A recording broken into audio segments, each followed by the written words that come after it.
Wrestling in 2024 was absolutely magical for me. We saw the return of MJF, the CM Punk and Drew McIntyre feud, Cody Rhodes beating Roman Reigns in the main event of WrestleMania 40, Bryan Danielson winning the AEW World Heavyweight Championship at Wembley Stadium in the main event, and just a little taste of Joe Henry in WWE. For me personally, 2024 has ranked in my top 5 years of watching wrestling, behind years like NXT Black and Gold from 2015 to 2017, WWE in 2009, the Indie Boom, and the Bullet Club from 2016 to 2018, WCW 1997, and my personal favorite year in wrestling, WWF 2000. So in today's video, I'll be giving you guys my top 10 matches with an honorable mentions list, my personal favorite show of this entire year. So without any further ado, let's go ahead and get into the top 10 matches of 2024. Coming in our number 10 spot, we have Rey Mysterio versus Kevin Owens versus AJ Styles on an episode of SmackDown leading up to WrestleMania 40.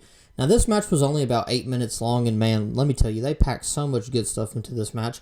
And I know it was just a little bit of a TV match, but oh my god, dude, when you have people like Rey Mysterio Jr. with Kevin Steen and AJ Styles, who in my opinion is one of the greatest of all time, you're bound to get nothing but excellent wrestling.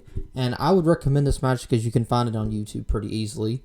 Coming in our number 9 spot, we have Will Osprey and Kyle Fletcher versus the Young Bucks for the AEW World Heavyweight Tag Team Championships at Grand Slam 2024.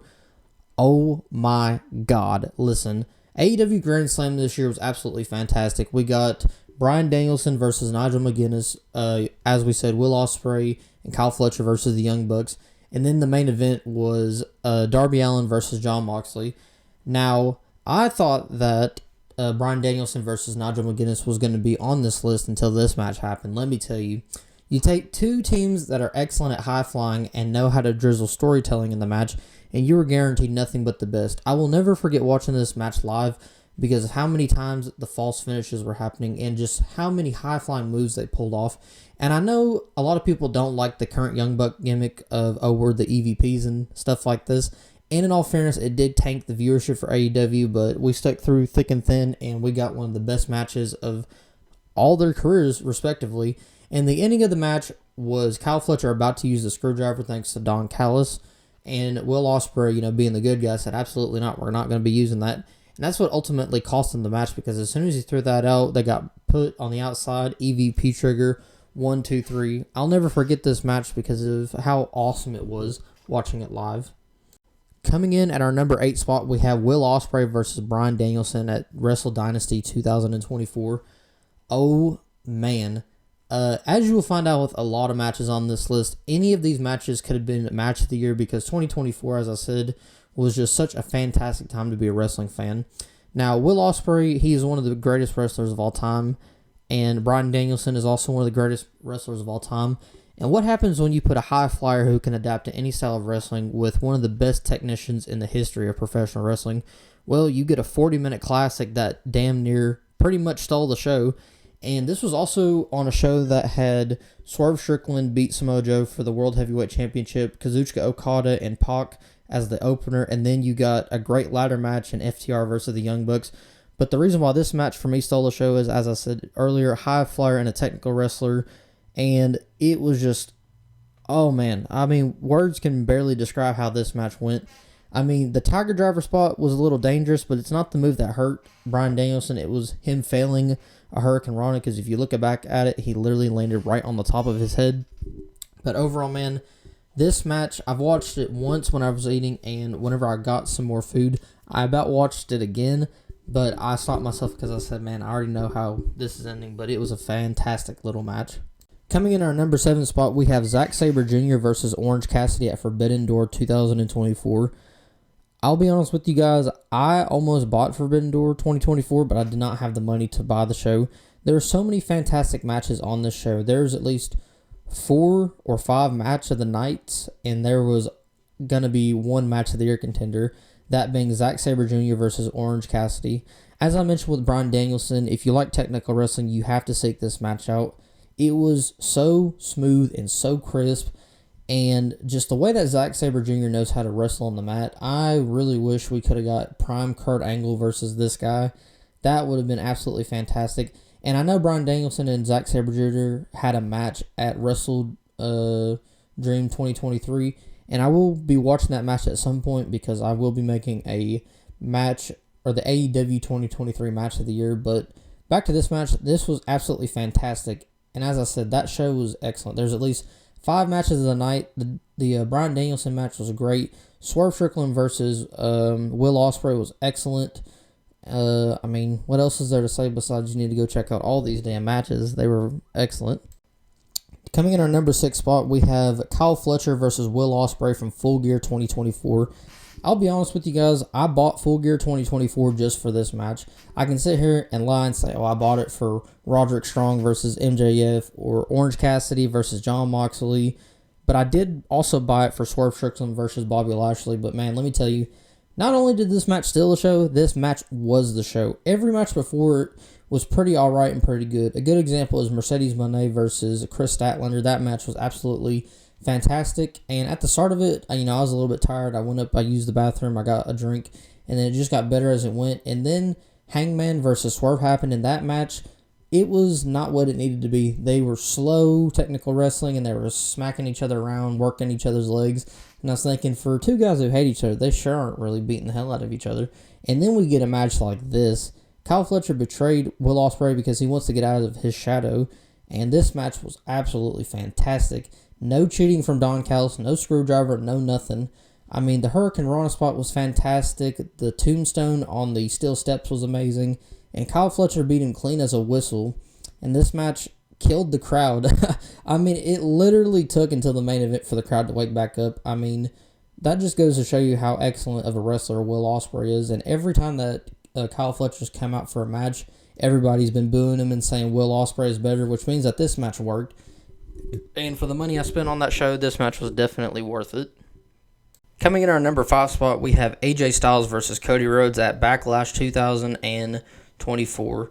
Oh man, this match is right up there with the WWE match of the year for me personally. AJ Styles, like I said, one of the greatest of all time to ever do it. I really wish him and Shawn Michaels could have had a match. And Cody Rhodes. And one thing that annoys the hell out of me is that every single time Cody Rhodes is on camera, everybody loves to bring up Stardust. And look, I get it. That's who he was. But, dude, not this guy. This is the guy who went to the independents after having one of the worst gimmicks in the history of wrestling and literally revolutionized wrestling. Here's the thing. I didn't know what Ring of Honor was until he went over there with Marty Scurll, Kenny Omega and the Young Bucks. And he was absolutely fantastic. And then he went and started another wrestling promotion. And the moment that truly turned the tide for WWE and for AEW was him coming back at WrestleMania 38 to face Seth Rollins. And then one of the most iconic moments in wrestling in the last 20-something years was him taking off his jacket in that Hell in a Cell with the torn bicep being all purple and stuff like that. But back to this match, oh my God, coming off of one of the biggest wins of his career, arguably, and then having a match like this, 40 minutes of absolutely nonstop action and fun. The crowd really made Backlash one of the best shows of the year for me personally, and this match did not disappoint. One thing I liked about the match is that they brought up that AJ Styles and his dad had a match back in TNA in 2003. And just to see these two have a match together was flawless. The only thing I didn't like is that I remember Cody Rhodes took 2 finishers and then he did the Hulk Hogan move. But besides that, this is 40 minutes of just what wrestling in WWE should be. Coming in our number 4 spot, we have CM Punk versus Drew McIntyre in a Hell in a Cell at Bad Blood 2024. Wow. Let me tell you guys something. Hell in a Cell has been such a joke for a long time in WWE.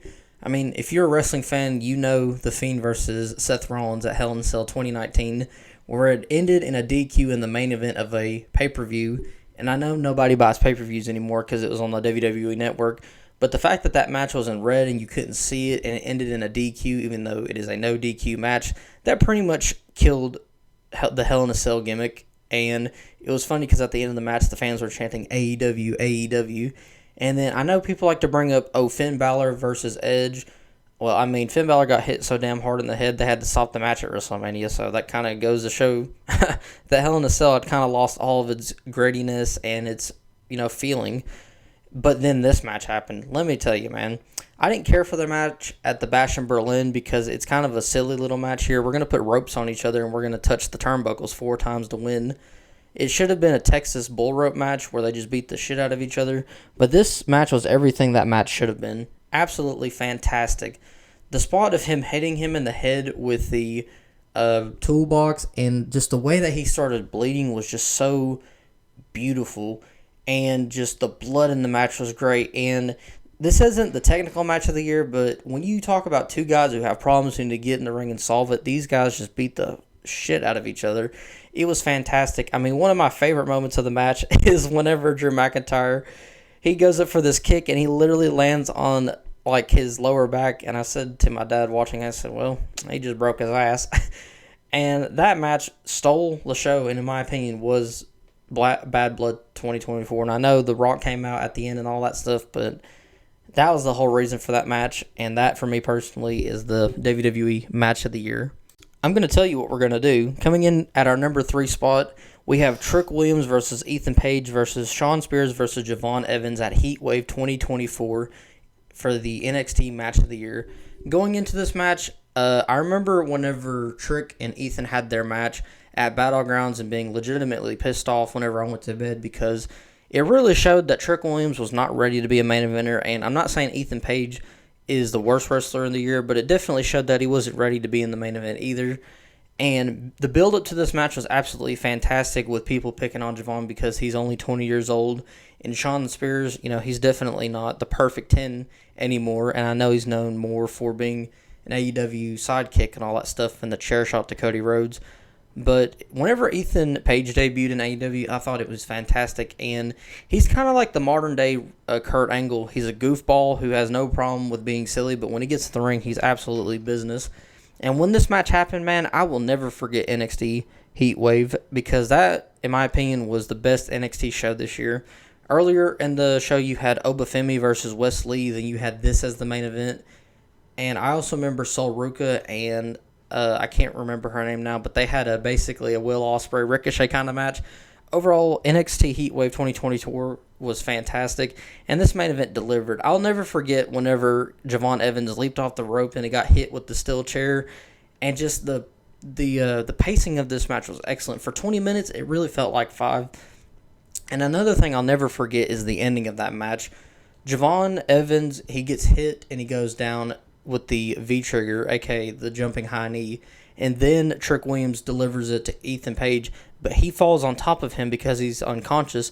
But right when Trick was going to break up the pin, Shawn Spears grabs both of his legs, drags him under the bottom rope, and just like that, 1, 2, 3, Ethan Page won, but in a way where he won, but he didn't really win. And just the way that all happened was just excellent. And then one thing I'll never forget is at the end of the show, there was this little circle that popped up and it showed Joe Hendry's face. And then on that episode of NXT the following week, it was going to be a tag match. And Trick Williams and everybody kept saying the words, I know what I need to do. I believe I know what I need to do. Then in the main event of that week, it was Trick Williams and Joe Hendry in the main event. And even though it was a little short, Joe Hendry in WWE was excellent. And I hope to God he's in the Royal Rumble next year. So overall, excellent match, NXT match of the year. Coming in at our number 2 spot, we have Will Osprey versus Pac. And I feel like I need to say this out loud, but this is the greatest AEW match I have ever seen live. I'll never forget it, because here's a little story time. So I bought the pay-per-view on Saturday, and I was going to close the next day, but it turns out that nobody was there to open. So I had to sacrifice watching my pay-per-view to go into work. And so I got to watch MJF, Daniel Garcia. It was a good little match. And then I got to see Wheeler Yuta and Claudio Castagnoli versus the Young Bucks. And it was a good match, but, it was just a good match. We all knew that they were not going to win. And then I said to myself, because I looked at the clock and it was 9 o'clock, and I had to be there at 6 a.m. the next day. And I said, okay, well, I only have time for one more match. And boy, oh boy, was I rewarded, because it was Will Ospreay versus Pac. Let me tell you, man, I have never in my life screamed as much as I've screamed watching a match like this. I was going like, oh my God, and stuff like this and that. And I just couldn't believe the spots that they were doing. Like, I'll never forget that he did a Hurricane Rana, and Will Ospreay landed on his feet, and he went for this Os Cutter on the outside, and he landed right on his spine. And just this match was a bone-crunching thriller, and the fact that Will Ospreay won this match just blew my mind. The hidden blade that he gave Pac at the end of the match was just absolutely fantastic. And I watched the match the first time that night, and then when I went to sleep, I literally couldn't fall asleep till like 12. I was literally just thinking about the match for like the next 3 hours. And then I remember I watched the match with my dad that week, and I remember giving the exact same reaction of, oh, and screaming and all that stuff. And then I tried to watch it again for a third time, but I said, man, I've already seen this match twice. I don't think I need to watch it again. But this match was the show stealer at at All Out 2024. Because right after that match, we got Willow Nightingale versus Chris Statlander. Unfortunately, it was in front of a dead crowd, but I mean, if you put anybody on after Will Ospreay, you're pretty much asking for it. And that match was fantastic. The Jack Perry-Daniel Bryanson match, easily the worst World Heavyweight title match I've ever seen. It was god-awful. It was terrible. And the main event, Swerve Strickland versus Hangman Adam Page in a lights-out match. I thought that match was good. But Will Ospreay Pac, that stole the show. That was the show. And it pretty much cemented Will Ospreay being one of my favorite wrestlers of all time. So, yeah, excellent match. And our honorable mentions are Jon Moxley versus Rocky Romero, Will Ospreay versus Kazuchika Okada and Kyle Fletcher at World's End, Ethan Page versus Javon Evans versus Wes Lee, Daniel Bryan versus Hangman Adam Page in the Owen Hart Final, Bryan Danielson versus Nigel McGuinness at Grand Slam 2024. Hangman versus Swerve Strickland in the Lights Out match at All Out. Rhea Ripley versus Becky Lynch at WrestleMania 40. Private Party versus the Young Bucks at Fright Night Dynamite. Kyle Fletcher versus Commander at Collision November 2nd. Will Ospreay versus Ricochet on Christmas Collision. Darby Allin versus Will Ospreay at Holiday Bash. Willow Nightingale versus Mariah May in the Women's Owen Hart Final. My women's match of the year being Mercedes Moné versus Stephanie Vaquer at Forbidden Door. Ricochet versus Will Ospreay versus Konosuke Takeshita at Wrestle Dream. Eli Dragunov versus Trick Williams at Beach Break NXT Special Week 1. And our final honorable mention is Blood and Guts 2024 between AEW and The Elite. And coming in at our number one spot, the match of the year for me personally, after a lot of thinking, is MJF versus Will Ospreay at Dynamite 250 earlier this year. Wow, what a fantastic match. But let me give you some backstory first. So MJF is my favorite wrestler of all time currently at the moment, and he is on the face of the Mount Rushmore. I got back into wrestling at All Out 2022 thanks to the OSW review, and ever since then I've been keeping up with AEW. Now, I didn't have a way to watch AEW from All Out 2022 all the way up until Revolution 2024, but I would read the wrestling report every Thursday, and I just remember being there when he won the world title and watching him, give that speech where he's like, the ship has been steered clear, this and that. And I remember watching the promo where he betrayed William Regal. And I remember the build-up to the Bryan Danielson match. And I remember I've gone back and watched this match, and let me tell you, that's one of the best 60-minute Iron Man matches that I've ever seen. And things started going awry for me whenever they did the build-up to the Double or Nothing match, because it was him, Sammy Guevara, Jack Perry, Darby Allin. And let me tell you, I don't mean to say this disparagingly, but two people were they should not have had that spot. And one thing that really upset me about that part of his title reign is I'm thinking to myself, why isn't he feuding with guys like Jon Moxley? Why is he not feuding with guys like Kenny Omega? Why is he not having a superstar caliber feud to main event Double or Nothing? Because that wasn't even the main event. That was the semi-main event. I will say, though, that the Fatal 4-Way match that those four had together were fantastic, but the build was kind of like, MJF is going to win. Because then after the match at the post-show scrum, he was just like, I'm kind of tired of wrestling and all that stuff. And then we got one of the best parts of AEW ever, him and Adam Cole having that short little feud. Oh my God, dude. The Brochacho's one of the best wrestling shirts of all time, in my opinion, the Better Than You, baby. Unfortunately, I wasn't able to buy it, but I was able to get the double clothesline shirt. And that little storyline was so awesome with the kangaroo kick, the great match that they had with FTR at Collision, and then their fantastic match at Wembley Stadium. And then whenever Adam Cole got injured, it kind of started the downturn of AEW, and then him getting hurt, and then him having to drop the belt to Samoa Joe at World's End last year. I remember thinking to myself legitimately, like, wow, MJF is going to WWE. Because honestly, he should at some point, because he's in my opinion, bigger than AEW. Because even though the viewership has been dropping, I mean, the fans love this guy. I mean, I certainly do. And then I'll never forget it. Double or Nothing 2024, he came back. He gave Adam Cole the brainbuster, and I just remember thinking, here's my guy. I finally get to see him wrestle for the first time ever. And he had that fantastic little feud with Roche, and that was great. He had that fun match at Forbidden Door with Hechicero, but then the wheels really started turning. Whenever him and Will Ospreay locked up for the first time at Dynamite 250, it was a breathtaking match. The first time I watched this match, I watched the first 10 minutes of the match, and then my dad came back in. I said, you want me to restart it? He said, yeah, sure, let's do it.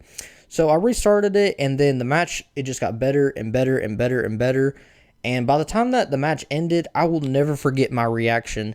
So he hits him with the Dynamite Diamond Ring. It goes flying out. He covers him, and they messed the camera shot on this up because the clock said 58-57, and then the referee's hand hit it. And they messed up cutting straight to it to show that, no, there was still some time left.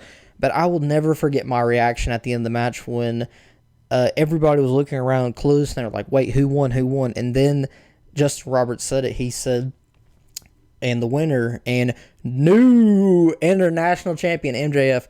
That match was absolutely fantastic. Now, since I had to restart the match, I really watched a 60-minute match, and I was just exhausted after that. I mean, The rest of the night was Samoa Joe versus Chris Jericho. It was a good match, and the ending was great with him going through the wall. And then the main event was Swerve versus Kazuchika Okada. It was a good match, but you could tell on Swerve's face. But yes, you could tell on Swerve's face that he knew that match stole the show. And, I mean, everything about the match was fantastic. Now, I did go back and I watched it a second time, and I'm not going to lie, I enjoyed the match on a second rewatch by myself because I was fresh, and let me tell you, like I said, the match just kept getting better and better as it went on. I loved whenever they were setting up the table and they didn't use it till like 20 minutes later. I thought the hidden blade on the outside was excellent. I loved whenever MJF said, I'm leaving. He jumped over the crowd, and then Osprey, he caught up with them, and he, was beating them down, and then that girl was giving MJF the chest slaps, and MJF flipped the girl off. I thought that was all great, and I know one critique of the match is, they hit too many finishers, and I agree with you, but, I mean, it kind of just goes to show the resilience of wrestlers in general, and I thought it was a little, whatever, but looking back on it now with just my perspective, I loved everything about this match. Getting to watch MJF wrestle in a competitive capacity like that, and also this was his third match back, and he wrestled for basically an hour. I mean, that just goes to show you how great of a wrestler he is. He's one of the best promos ever. He's one of the greatest characters ever. And, him and Will Ospreay, they just went out there and they just had a damn barn burner. I mean, that's my match of the year. I really wanted to put Will Ospreay versus Pac in the number one spot because, as I've said, that's the greatest AEW match I've ever seen live. But I couldn't give it to any other match besides MJF, Will Ospreay. And my show of the year was AEW All In 2024. I absolutely enjoyed the ladder match. I enjoyed the last 10 minutes of the Toni Storm Mariah May match. I really enjoyed the Casino Gauntlet match because it saw the debut of Ricochet, the return of Nigel McGuinness, and the excellent win of Kazuchika Okada. I absolutely adored the MJF Will Ospreay match because during Will Ospreay's entrance, I literally had goosebumps up and down my arms. And the match itself was excellent. Now, it might not be as good as the 250 match, but it doesn't really even matter. And then the main event was absolutely spectacular. Getting to hear the final countdown as Bryan Danielson came down to the ring in Wembley Stadium was amazing as everybody was singing it. And then Swerve Strickland's entrance getting sung live was absolutely fantastic. And seeing Daniel Bryan, or Bryan Danielson, whatever, winning the AEW World Heavyweight Championship at the end of the night was absolutely spectacular. It's one of those few moments where, regardless if you're a fan of WWE, AEW, or whatever you're a fan of, it felt like a celebration of wrestling. And that brings 2024 to a close. Hopefully 2025 will be an even better year and provide us more matches of the year, segments of the year. And with that, thank you all for watching today's video, and I hope to see you in the next one.